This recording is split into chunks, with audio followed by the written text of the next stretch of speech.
1 p.m. Pakistan Standard Time. Assalamu alaikum. This is Radio Pakistan. The news read by Sukaina Abbas. First, the headlines.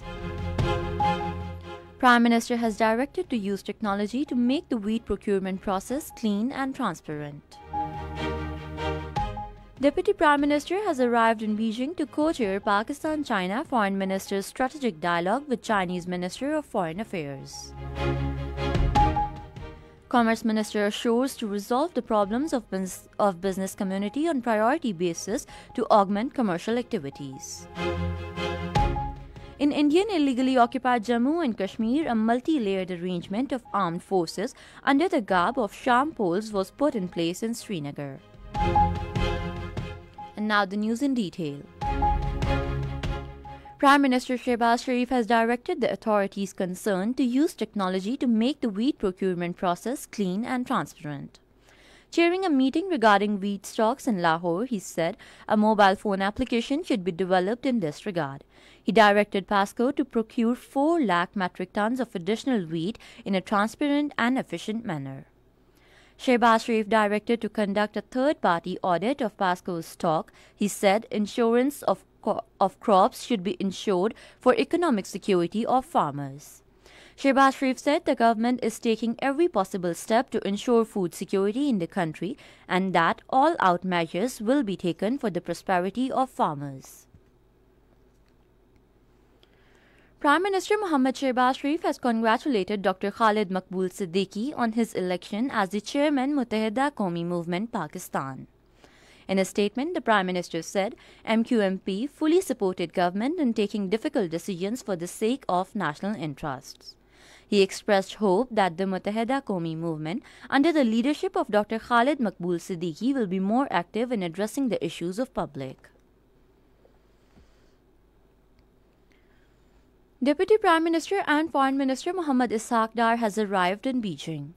He will co-chair the 5th Pakistan-China Foreign Ministers Strategic Dialogue with Chinese Minister of Foreign Affairs Wang Yi, covering the full spectrum of bilateral relations.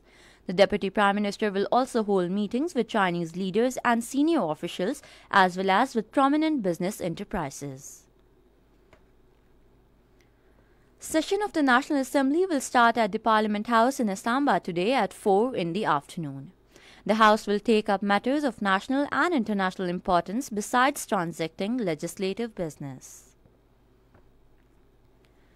Commerce Minister Jam Kamal Khan has assured to resolve the problems and challenges faced by the business community on priority basis to boost trade and business activities and strengthen the economy.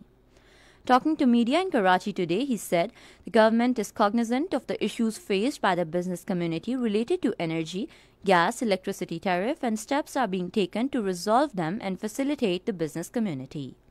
He said that there are vast opportunities and prospects for foreign investment in Pakistan. He said that Commerce Ministry is making all possible measures to stabilize the economy. Special Investment Facilitation Council has taken various steps to curb smuggling and tax evasion. According to a report by Action and Counter Illicit Trade Alliance, Pakistan is losing trillions of rupees in taxes annually due to smuggling, tax evasion, counterfeiting, and illegal trade. To cope with these challenges, track and trace systems have been put in place to prevent smuggling of cement, tobacco, fertilizer, and sugar. In Indian illegally occupied Jammu and Kashmir, a multi-layered arrangement of armed forces under the garb of sham poles is put in place today to hoodwink world opinion. According to Kashmir Media Service, Indian BJP-led government is using all its forces to hold elections under heavy deployment of army and armed forces to paste a picture of its own. Heavy contingents of police paramilitary forces were deployed all over the districts of Srinagar, Gandarbal, Pulwama, and parts of Budgam and Shopian districts. In Kuwait, International Donors Conference has pledged over $2 billion in aid to mobilize efforts to support life-saving humanitarian interventions in the Gaza Strip. The conference was organized by the International Islamic Charitable Organization and UN Humanitarian Coordination Agency.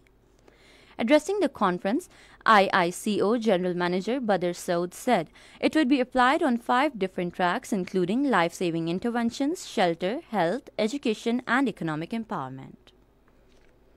And that is the end of the news. For more news and analyses, log on to our website radio.gov.pk and also watch live video streaming of our bulletins on the link Radio Pakistan News Official.